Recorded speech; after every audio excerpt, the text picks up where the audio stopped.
Espresso, where we taste espresso for you. Now sponsored by Commonwealth Proper. Die Proper. All right, today we are doing the espresso analysis of 4 different espressos. We're doing the Small Plains Columbia. We are doing the Say Columbia Field Blend.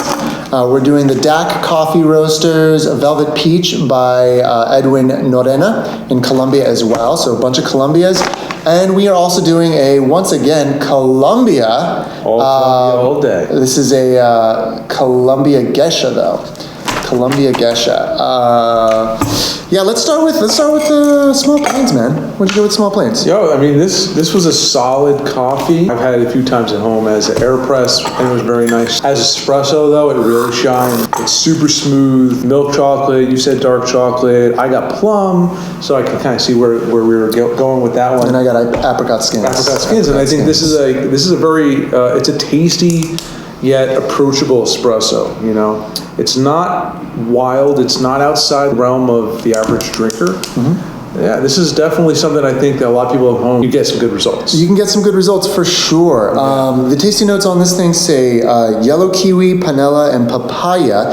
Papaya could kind of work, we decided, because of the apricot skins that I was getting. Sure. The yellow kiwi, I've never really had a yellow kiwi. I don't know if it's going to be, is it going to be sweeter or is it going to be more sour? It's kind of interesting because like bell peppers are like green ones are more sour and more bitter than the yellow ones. Yeah, so I imagine it's probably like the citric acidity from a kiwi in there.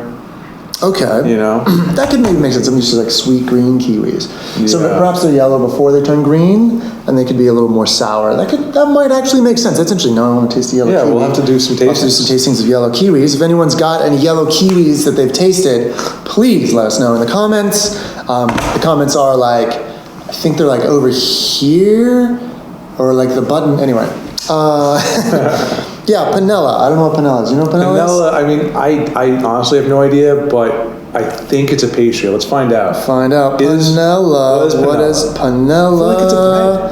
Panela is a rapadura, is an unrefined whole cane sugar. Oh, okay. Oh. It's a whole cane sugar, Okay. unrefined. So I'm guessing it's kind of like turbinado. Okay. Wow. It's way off. Yeah. I mean, paella? Is paella a pastry?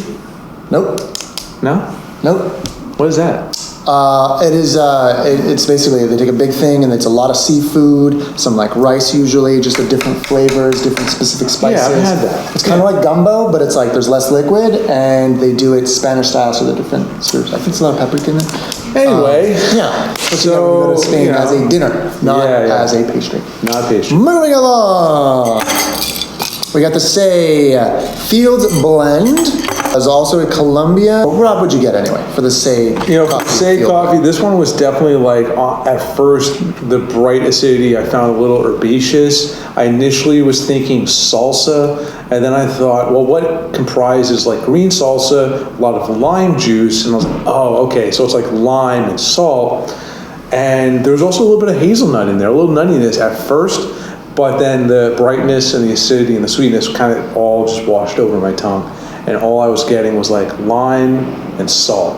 Lime it was and salt. interesting. Yeah, I was, because of the last one, I was thinking, okay, maybe this is papaya, because I was getting a blackberry with some sort of like, definitely acidity there, but I think you're right. The lime, there is a lot, there's definitely citric stuff pulling through, but not like overpowering, not like a grape, like heavy, crazy grapefruit, but like a sweet stuff. So that's what's kind of thinking papaya, but I think the lime gives you that acidity that actually is there. This here says that it is ripe berries, milk chocolate with a balanced acidity, and I agree with the balanced acidity. Yeah. The ripe berries kind of lime too, like, but with that acidity from there that's balanced. So I would say maybe a lime acidity with the berries, because I wrote down blackberry and papaya. Right. And I also wrote down there's a little grapefruit rind like Campari, like that little weird bitterness, but just a touch of it, but it's very well balanced. It's not lingering, by the way. It's not a long tasting, it's just like nicely balanced, full, nice pop of prettiness.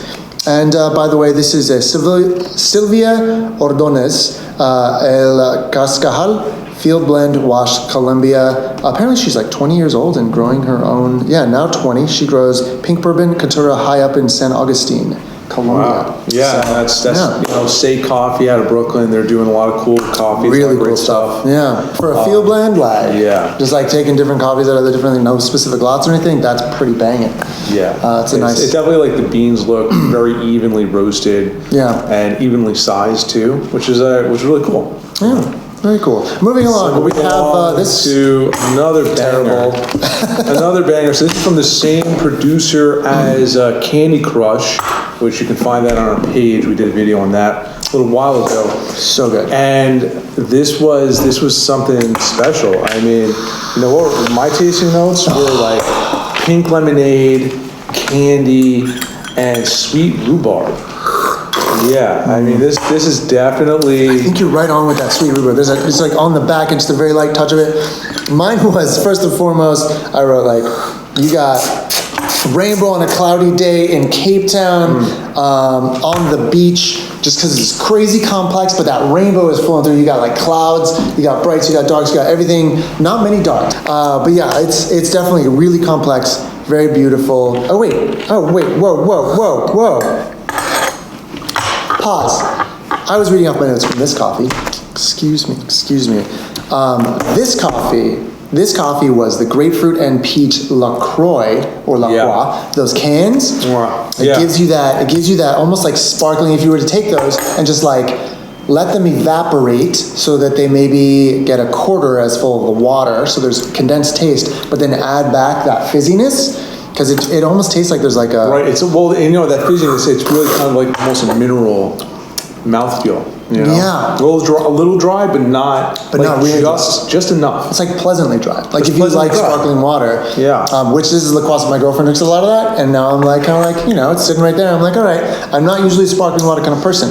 Yeah. But if you like that, it's just a little bit off your tongue, kind of almost bubbly. It's definitely like lighter. Champagne like bubbles kind of? Yeah, it's definitely lighter bodied, and so that mineral just kind of washes off clean. Yeah. And it doesn't linger. There's a little bit of that linger on the roof of my mouth, I'm getting. Yeah. But again, it is just like super sweet, but definitely more approachable than Candy Crush. In my opinion, Candy Crush was super wild. Out there, wild, intense in every way. Yeah. This one is way more balanced overall, I'd say. The dryness really helps it sort of pull from your palate a little better. Yeah, it does. It doesn't overpower you with acidity. Still gave me chills. It's still really like good. Smelling it when it was just pulled. Like this entire room. Even now, smelled like. Smell that. I mean, it smelled like pink lemonade, and I just can't help but smile when I drink that. And this is the Mosto, Edwin Orena's Mosto carbonic maceration. So there's 2 fermentations. One, it's like in the juice, he squishes them, so they sit there for a little while, and then I believe they take out the oxygen as well, and then they dry it natural. It is natural, right? It's natural. It doesn't exactly say, right? Yeah, when they do it this way, it's natural. So it doesn't say on there, but the Mosto carbonic maceration is natural. So there's 2 fermentations with the stuff on, and then they dry it for like 4 weeks. It's crazy, but it's good. Very complex, not as wild as more approachable than the Candy Crush. Also there's a creaminess to it. Like there's all that sparkling stuff, but there's a little creaminess, a little raspberry, a little bit. Which with this style of natural processing, I think one version there's like he said, there's 2 fermentations, but the second fermentation allows for lactic fermentation to occur, and naturally going to bump up the body and the creaminess. As far as I understand. The lactic fermentation would, like without oxygen, definitely tends to. The lemon gelato, peach, and white flowers are the flavors here. It's called the Velvet Peach. As it sat there for a while, we kind of lost a little bit of that peach. I think that's the sort of stuff that's a lighter flavor. It's going to evaporate. I think there was more of it initially in the shot. By the way, we did let it sit for a minute. We did a lot of coffee, so we pulled a bunch of shots at first. So we probably could, if it was a little warmer, get a little more of that peach in there. Right, and the lemon too. I mean, the lemon to me was like that pink lemonade. But so there's like the sweetness was more than the lemon. Lemon gelato, so there's sweetness out there. But not quite a Meyer lemon sweetness, I would say. Right, more like regular lemon with sugar. Lemon gelato, they usually do lemon sorbet, I believe. So, interesting. Definitely sugar. And then finally, we have Manhattan Coffee Roasters. A Columbia double fermented thermal shock geisha. Now, I'm not exactly sure what any of that means except for the Gesher part, but, you know, in the history of Gesher Probably hit coffees, it, a thermal shock, they probably hit it with heat. thermal shock, heating it up. Double fermentation, so probably one of them, they hit it with heat, right? We'll have to look into that more. That would make perfect sense. Like the yeah. carbonic maceration, like you're sitting there with the juice, you just let it sit there. But if you were to actually warm that up Changing up the... for at least a minute, maybe an hour, maybe a little, you know? could definitely change the speed of the fermentation. Heat for sure. adds energy. When you add energy to stuff's gonna get crazy. Maybe that grow the yeast more. Yeah, I mean, definitely, like, you know, your temperature of your fermentation is going to... Smell. Yeah. Smell this? Smell again.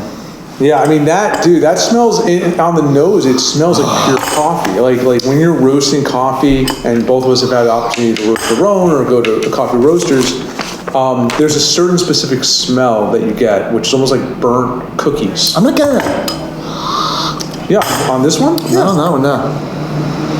It's like, it smells like the mix between Sounds burnt so good. cookies and like cherries on the nose. But taste-wise, this was unlike any geisha I've ever had. Most geishas are flowery, they're light, they're acidic. Earl Grey is a big thing that comes through. Earl Grey comes a lot. But this was apple, fig, caramel, toffee. I mean, there was no sense to me of a breadiness or of a pastriness to it. But the apple and the fig 100% tasted baked. Like I felt like I was eating like a baked apple dipped in caramel, or like a fig Newton that had toffee on it. I mean, the mouthfeel too was very syrupy. And yeah, I mean, there's literally no more left for us to even taste because it was so good. We couldn't stop ourselves. So I got pink lemonade on this one. I got a blueberry and raspberry, super complex. A touch of grapefruit, just a little touch of that like grapefruit rind. But this is the one that was you walk out of your house onto the beach and suddenly you see clouds and you see rainbows and you also see cliffs and you see people walking around. It's just crazy complex and beautiful, but it's all just enough separated that it's not just like a big muddy mess. It's actually all just elegantly laid out for you. Yeah. And it is fantastic. It has a long finish, but not that long. It's not as crazy long as I've gotten before. Like maybe the Candy Crush has like more of a longer finish. Yeah. But this is a lot of beautiful stuff. Like we were just sipping and sipping and sipping and like. Yeah, and this is definitely an espresso that is super complex, and I think everyone is going to like it. Yeah, it's one of the I things. really feel like it's actually quite approachable. Yeah, we gave it to somebody upstairs. They don't drink espresso, and they were like, "It's the opposite of bitter." It's like, like they couldn't really describe it very well because they don't drink much, but they were like, it's not bad at all. It's all this other good stuff. Yeah, and this was also Cody. Thank you. His favorite from last year. Yeah, His favorite coffee he tasted last and year. we totally see it. I mean, this is amazing stuff. So Manhattan Coffee Roasters, hats off to you. Hats off, and thank you. Hats off. Yeah.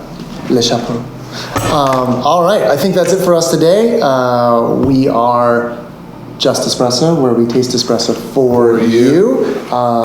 That's Thanks Dave. for hanging out with us. I'm Dave. That's I'm Rob, and we are sponsored by Commonwealth Proper, Dye Proper. This is a clothing store here in Philadelphia. They make custom suits upstairs. They have ready to wear down here, and they're sponsoring us. So thank you so much. Check them out, and cheers.